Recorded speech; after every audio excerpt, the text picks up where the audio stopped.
A salute una again and for meet up una for inside Tori House this Monday afternoon, country people them.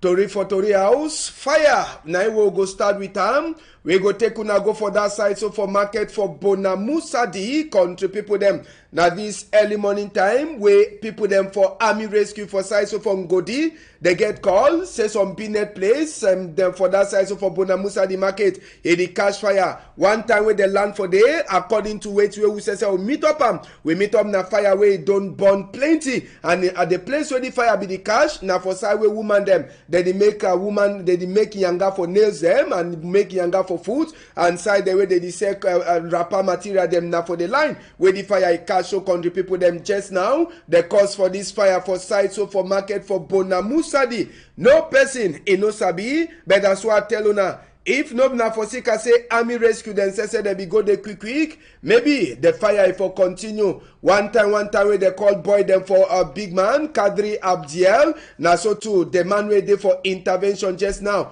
Where they call it say Lieutenant Chuku, ISSF, in I mean them, they be land for market. Now them say where they start do all kind of stuff for see as where they go fight with that fire, and it take them plenty time before the last they stop that fire for say make it no continue for waka for inside the market. But just so sabi say plenty thing them they be don't burn before they be why even finish for loss the fire. The losses is plenty, and that Tori in the enter we hear say at least around 50 store them. Now them they burn. Make we see the other side for this fire. Now say waiting plenty of the people them where they be the get them peanut place for this line. When I notice say even machine them. Now machine them now they use them for grand. When I see cocoa them way burn. Now man oil that plenty thing them, and people then try they do yanga too for nails them and even for food. Now all them way this line where the market is burn. For now they never sabi the real cause for this fire as we talk for now. So country people them, so investigate the continue. So for chapter for fire we go talk this one way happen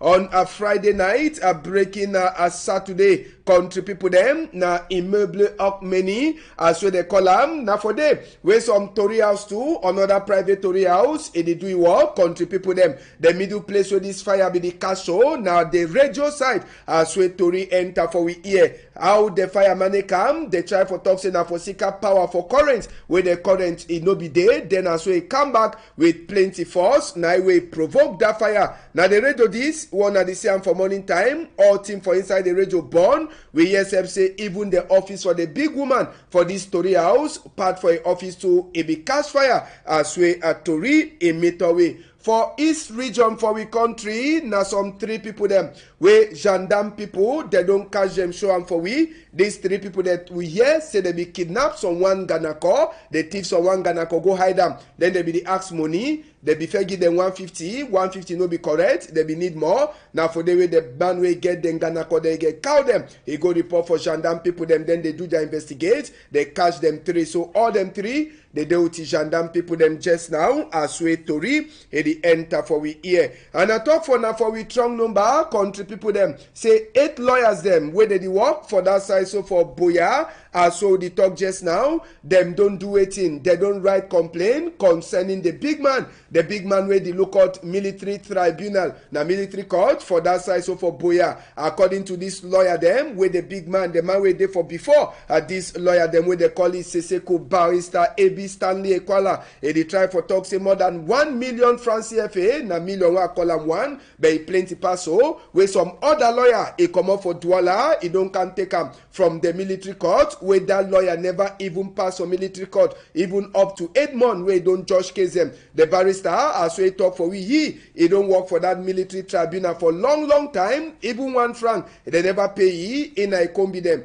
Who side this lawyer way come out Douala, how money can take all that money where they know they pay them. Now the thing that way make this lawyer then just now they provoke, they don't write a complaint against the big man for the lawyer, the military tribunal for Boya, where they call it Magistrate Colonel Chinda Jackson as we Tory enter for we here. We go here from the lawyer SSF, Seseku barrister AB Stanley Equala, where you go tell we wait till we make where they write against the big man for military tribunal for Boya. We vex because money we don't work, we don't defend cases for. for call for military call for Boya. So we did not pay we. So my colleagues then, the number of who receive their money for treasury, they tell us so that colleague will come for Douala, he come for Boya, he don't collect their money away, it's more pay. So we say no, all those things will not be like him. So we don't write to the minister, we write to other people the way they be charged for investigating all the kind crime then. Simply they can investigate. They can investigate for see who collect this money and why the person collect the money when never work. So since on the 25th day of November, we will put down for your own. The minister put down the book. The minister never talk nothing. Nobody never talk. Could not never talk no anything for tell the world. So we make a camp inside for this matter. Investigate, make sure so we would only appear for that court, make the pay with money, because for me for one, since I started for that court and they never pay me one, and about 1 franc. They say they know, and about 1 franc because of the bottlenecks. You give document, they say so give 5%, give 10%, give 20%. At the end of the day, it means you won't have to put them in the money job. And just for Sabi say as well, tell una they get complaint, and then since for number 25 day for November where they don't write this complaint, them level Minister for Justice if you don't get your own copy, so they talk say yes I don't get them. When Afisi himself say even the Procurator General he says if you don't get your own document he don't receive them, and even Konak he too don't get them, and at the 5 people them apart from the big man for the military tribunal we get other work people them for inside the court and other people them where they don't accuse them. No be now let that money, but even matter where they so they fake document them for say make they give money for different persons. So now just some of the thing them that where this lawyer them they talk, but now waiting it really prove say person it don't judge case for military court. Nothing that will ask for barrister A.B. Stanley Equala make we hear ye. Court, now they don't give you, so don't do, the court don't give you book for defense person. So how person the my name for the no my name. So how will we take money? And when I don't follow, person don't follow do case for 2 years, follow the case for 2 years. Then at the end of this, we will take the money. So it means that the court give one accused person 2 lawyers will never happen. Besides the colleague we talk about, it never happen for up to even 8 months for this court for you. And we know that this court for you, it's shortened duration for matter for go on this shortened 2 years before they give judgment. So the question is who sides for this document for who take money for treasury. To the extent when they take that money away, they don't do cases. But one boycott the court because we don't wait endlessly. No money come to us for no money still for talk anything. Now 25th day of November we file a complaint in 2022. Today now we have October for February. No matter how slow the process be, but that way it concerns use of money. And the concerned lawyers will take with a lot of urgency, but we'll still wait. No one will receive a call, will not receive a call. For some who can give own statement, who can give proofs. No one will receive call, so it will take how long? For the constitution for the wait. We'll get kidnapped, we'll get woman, we'll get put for feeder, get people with the go school, get brother sisters. Some of the entire displays where they don't leave man for they come Boya, we house them. How do we feed them? And just for Sabi say the money we would talk about, it passed 1 million as we go surely get the amount from the mob for Seseku barrister A.B. Stanley Equala. The money we get about 200 million francs. Normally, you know, be in touch for taking money because you never do any case right to judgment. You never display any case to for judgment. And if you don't defend case for judgment, you know, be in touch to that amount of money. So who will that call for years? We never take me about 5 francs. My colleagues would never take money. They never take up to 4 million francs. So how the person will come for while I can't take that kind of money? We know it won't do no work. And before the money, they want to pay the money. It pass through channels. This one is side. So how do we lose time money this way in never do that work for that court? No, one man pay me. No, one man that do this book, person do, this person sign, this person sign, this person sign, this one sign, go leave come back for the pay. Now why does my own don't be stock for them? Because I don't get that money for the give them, so give 5%, give 10%, give 15%. Normally this whole process my document, I will take my money, take my money, go house. Because I work, I'm not thief. Who collect not thief. All right, just for Sabi country people them, say this lawyer them they talk say they no go them back for court until they pay them their money as they don't talk on top the chapter. And a youth week be this. Country people them, youth week, now for young boy them and young girl them, now for Sika Wider way they so, the big people them for the youth and civic education delegation for SISO for Southwest, them say they be bring together the other delegate them and people there they work for say make youth them, they gonna only for before for inside one hall. It be been a small school for teach them some other new style them where the minister, where the local youth and civic education says help as well the talk. He don't bring the new idea them, so it be been a chapter for these new people them too, these people them for Sabida new idea them for see so if you look at picking them, we go here with one of the delegate them where he come up from Le BLM for Southwest region. He talk for we microphone. I be Mr. Love Tazison Jando, Divisional Chief of Center for the BLM Division. This program, where they call them say moral, civic, and entrepreneurial rearmament, where Frenchman code and say preneur rearmos. Yes, it don't help me plenty because lately my Minister Mununa Foto, he be convened a training session for Yaoundé between the 18th and 19th of January for train all regional pedagogy inspectors for primary sector, for secondary sector, and of course the Minjek sectors, for teach them how now for implement this preneur rearmos for the field. Now it will be a restitution ground where they will call the various actors now under the Ministry of Youth Affairs and Civic Education for come together for boy a year so that we will receive training. And now for inside this very training we don't understand plenty things that we will need to understand and how to implement and how for field. We don't make our understand today so sessions a day for implement this program. We get the morning session, we get the afternoon session, of course the evening session. And various activities and they will supposed to carry out within these various sessions where it be very different and now a way that for send a message across and for make them maybe use them, they get value for inside society. And this water will be try for final waiting it go change after this small meeting for fix young people them life for Cameroon. They could try for get the answer. All these things the way they chakara and so now for make and say all these were watching the way they picking the do and for town. All these things the way they make them use them they lost value for parents and they lost value for society. One bring them back so that they be good citizens for inside town, so that they be good citizens of the country, so that the country fit depend on them and which way they do. Now the various actors they don't give we various things how to go implement and back for fields. They don't tell we how we use them for implement and way we know we'll get serious issues. We will use the school milieux, we will use churches, we will use playgrounds, we will use even political milieux, gatherings where people and they for send out this message, for do sensitization, for use them, so that they will be good citizens for this country.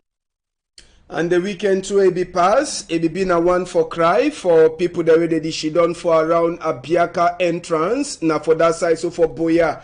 Total confusion for the country people them after we some boy where he go sell Zua for some taxi. Ngongoro, he pass, he waka draggy, he waka on top his skin for that side. So for Biaka entrance or inside Boya, it be been a total confusion. All man be one wrong go see him, but Sabi Seb say the moto, he be waka na on top he head as way Tori enter for we hear some kind of losses so, some kind of cry. Plenty people them for that Boya side, Biaka entrance, they talk say that particular road, he don't carry plenty people them head. This time, it be then a boy where it the sell funge for corner roads, where Ngongoro it drag it close, then after he waka on top his skin. I could take on a turn back for see, I swear the cry be there.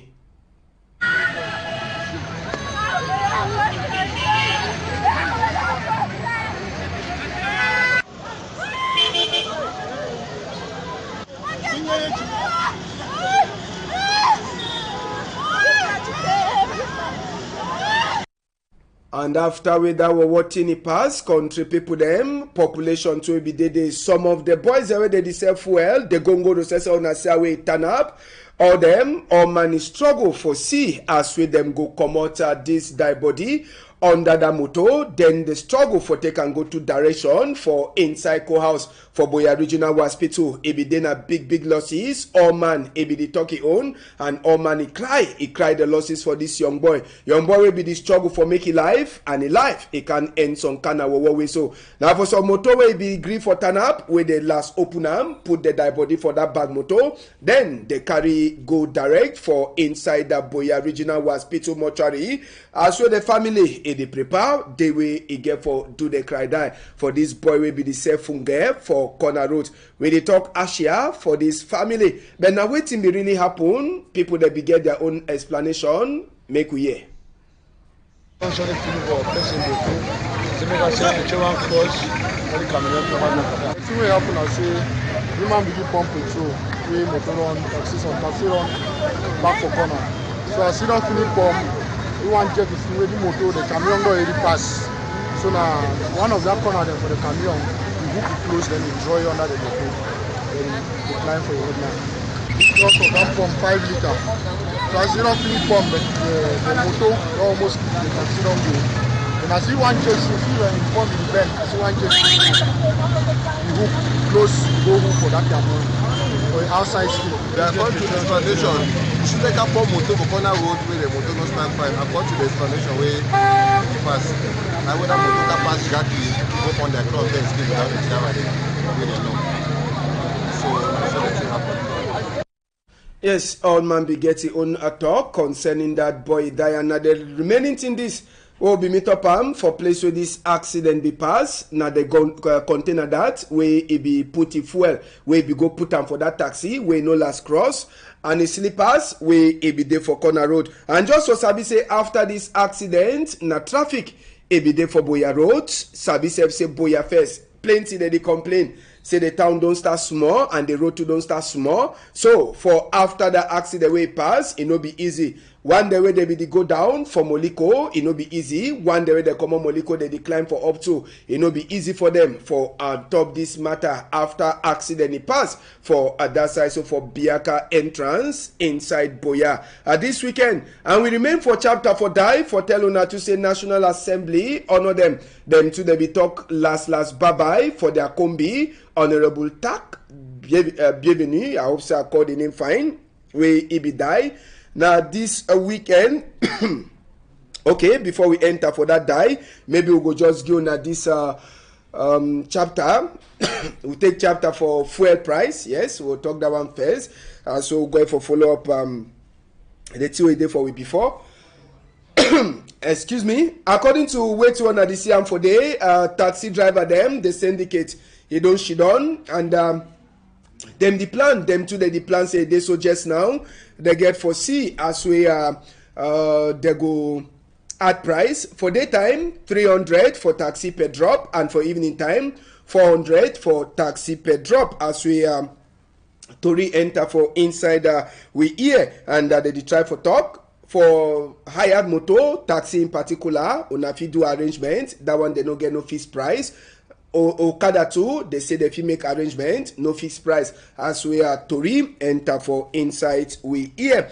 And as well be the talk for now, we can way pass to, now with the very honorable, way be die to, for that side, so for East Region.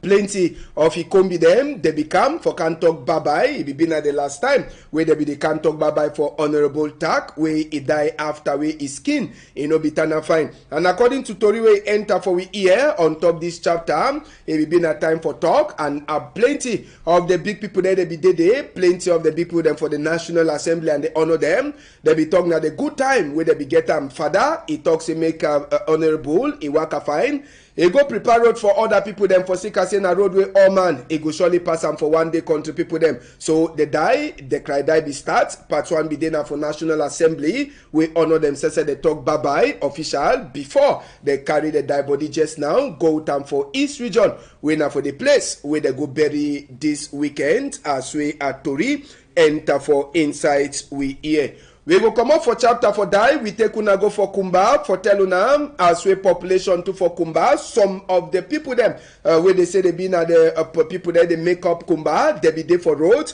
and they vex. It be there and say waiting. They hear say Bakundu people them they want put their new chief the Bakundu village. They want put their new chief for inside Kumba. The Tory where they know we don't really make investigate before they come out. Now for say they don't want another chief where Kumba already he get chief for that side so now for see why that way these people them they come up for outside they talk say they no want see no nothing like that one for inside Akumba. Now the vex that we make some of these Bafo natives them for come out for talk say no na for inside Bafo land they say no na for Bafo land where they go put another chief and the person where they be go well they be those suspecting now they get put like the chief Benjamin Ithoi he be there for a hotel they will meet up here right for a hotel. We see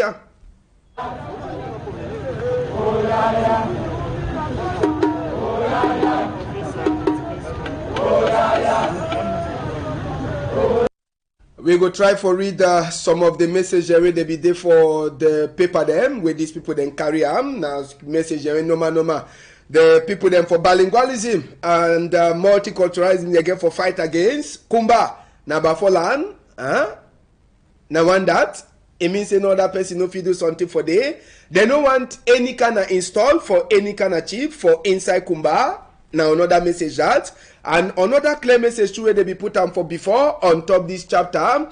It be then a 17 country people them Kumba. Na land no be na land for Bakundu people them. Yes, no na Bakundu land, Saint Kumba. It be na Bafo land. So some of the messages they were normal Peter Mafane Musonge and the people that are bilingualism commission they get for fight against that some of the things that will put them under hate speech. But Sabi say book it be come up from the divisional officer for Kumba 1 Ali Anubu where he says be sign book where he authorized for this meeting where we get for hold for Kumbase make it whole. It be been at the Bakundu Chiefs Conference. Yes, as we to re-enter for we here. It be been a meeting for Bakundu Chiefs Conference where we get for hold for that side. Official na the book where they be get authorization for say make that meeting a whole. But last the meeting in no be whole as we the plan. Now the authorization that way Oga Ali Anubu it be sign for say make the meeting a whole but it can't turn be wait to a day. Alright, as we already come out, we go take on go for Malawi. Lazarus Shekawara, now they name that for the president for Malawi way una just see photo Malawi for Africa just now it don't be one of the country with the smallest number for ministers them they be get 31 now they don't cut them to 25 ministries them for inside Malawi so they get the smallest number as we fit understand on top the chapter. We go take newspaper them just now for finish story for this afternoon country people them and even case of person we don't lost we'll get Horizon newspaper they tell we why it be say for Northwest and Southwest they don't talk say make chiefs them they no put them up on top this chapter for Senate una fit read that chapter inside Horizon newspaper. Horizon they talk for we as we did just now for that side so for set Abdul Karim and it can be them there's also there for inside Kondengi no nothing they never talk certain now una fit read order to read them where it consigned Kumba inside Horizon. The guidance positive we as we it be war for that side so for noon division between Bamun and Tika people the way they be meet up face to face inside some big fight. Una fit read Tori too where it consigned to be happen for Kumba for inside the guidance post on top this matter for the Bakundu Chiefs Conference we no hold and the post it tell we saying governor he give 5.2% salary for put small thing for salary for lock eyes so that people they no go see say price them for fuel and other thing them don't go for up and for stop people them say make them no work for road as we the post it talk for we this morning time when I feel it order to read them inside the post we they outside this afternoon country people them the advocate another newspaper where tell we say to read people them for camp they be done with Canada where they be teach them chapter for safety and 2023 Mount Cameroon race of hope we get new marriage with some new company on I feel read all that one them for inside the advocate plus order to read them and Newswatch it talk for we this afternoon country people them inside Newswatch they tell we as we transporter themselves just now they don't start plan for at a price as we fuel price to don't go for up. Una go read tori wey concern the private tori people them where they talk say 56 million when governor give am for help them e over small as we the mash comot as we they be talk them that chapter. Una go read tori to wey concern Edgar Lemebengo and other thing them for Newswatch wey dey outside this afternoon. The reporter editor we as we Mayor Dingambong Anthony for whom he don't the work at the follow up work we don't give him for whom for say make the finish him and people them for Bamenda they the ask who side 30 million where they give him for work road them for Bamenda don't go for under C2D project where don't disappear. Una fi read that chapter matter for a youth day too. Una fi read them inside the reporter where they outside this afternoon. Echo Outlook editor we problem for Northwest and Southwest people that don't join just now. One day where they did na federal and the one day they talk say make Canada in being them people them for bring peace for the two region. Una fi read that chapter plus even thing where it concern National Day with the launch for Inside Tombell and other to read them where Echo Outlook it carry on this afternoon. We go finish with municipal updates. We will finish with municipal updates where it day outside. We just finish with the newspaper. Then we'll get this one municipal update where the Terry matter for mayor for whom where it don't turn for see how far work where they don't put them for ground it already start for go plus other to read on a few read them Fundo market where cast fire other thing them municipal update it carry them off for his skin. We go take that announce when I don't just see I'm just now in name na Mami Lukuga event Mami Lakuga event where it don't lost and according to way Masa Mbiaga Maxien and DJ Po he talk for we he try to tell we say Mami he be come up for them family house for that side so for Dakar and he say he be get for go waka since we come out no person never sabi we go Mami get then 70 years and he hates he know they find as we Masa Biaga Mazien Diopo he talk for we so any person we don't see this Mami where the talk fine for Emmanuel Macron country talk and for Mejumba country talk it the back say make they call this number for before tele 696-520 608 675 701 802 number where if you use them for call or you could take the Mami go for any police or gendarme workplace where it dey for your corner. Now the case that will get country people them inside Tory House this afternoon. Want say big thank you for Carlos Minwe where he put camera for my before for backside. We get the Gabon when I make things them happen for Nasimo Nasimi. We get even Malice and Jonathan and Mama Tilda. We all them they join hand for Seme Tory Waka fine. If God 11, if God agree, tomorrow we go meet up another time, same house. Una hold am tight.